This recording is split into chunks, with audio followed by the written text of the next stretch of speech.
بھائی شعبان مہینے میں جو رات کو جاگ کر ہم نے عبادتیں کریں تو اس کے نتائج کہاں ہیں؟ وہ نتائج ملنے چاہیے۔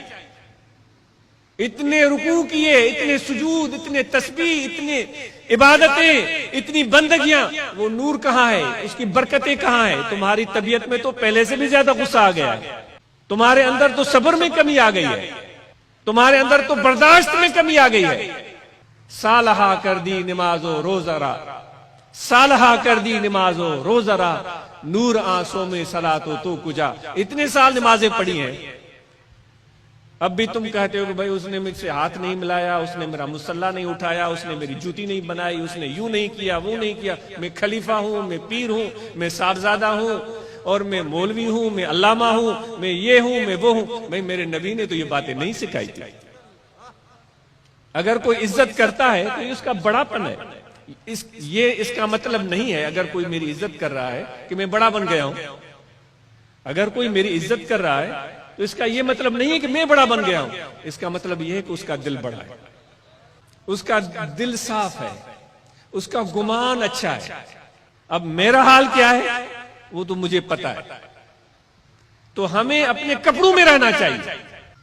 سب دوستوں کو اس مہینے کا پیغام دیا جا رہا ہے، اپنی عملی زندگی کا اس کو حصہ بنائیں، اور یہ وصف اپنے ساتھ لے کر چلیں۔ آپ چاہتے ہیں کہ لوگوں کے دلوں کو فتح کریں، آپ چاہتے ہیں کہ لوگوں کی محبت کو پائیں، آپ چاہتے ہیں کہ لوگوں کی آنکھوں میں آپ کے لیے عزت ہو، آپ چاہتے ہیں کہ لوگ آپ سے بے اختیار پیار کریں۔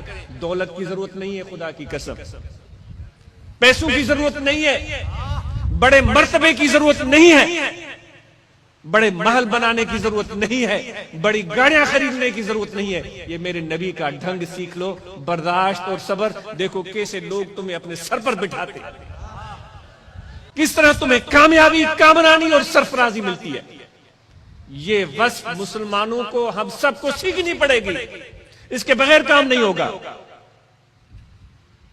تقریر اور وعظ سے، نہ کتابوں سے، نہ وعظوں سے، نظر سے پیدا دین ہوتا ہے، بزرگوں کی نظر سے پیدا۔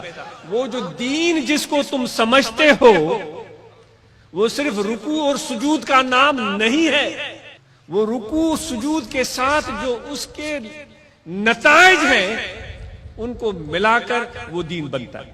رکوع اور سجود کے جو نتائج ہیں، رکوع اور سجود کا جو روح ہے، وہ عجز ہے، وہ انکساری ہے، وہ صبر ہے، وہ برداشت ہے، وہ معاف کرنا ہے۔